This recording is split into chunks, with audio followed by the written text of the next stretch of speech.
जो जो ये काम कर रहे होते हैं वो कहेंगे पूछा जाता है, तो इसके बारे में क्यों नहीं पूछा जाएगा? और जी को बुनियादी मसला है।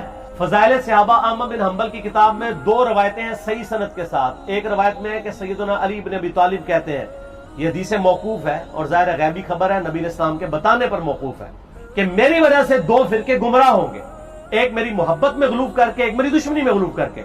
और दूसरी रवायत में है फजाइल सहाबा अहमद बिन हंबल की कि मेरी वजह से 2 फिरके दोज़ख में जाएंगे, एक मेरी मोहब्बत में गलूब करके, एक मेरी दुश्मनी में।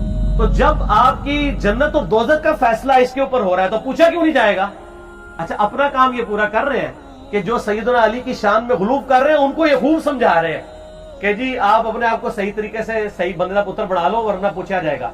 तो जो सैयदना अली के मुखालफीन है उनको समझाने की जिम्मेदारी किसकी है? उनको कौन समझाएगा?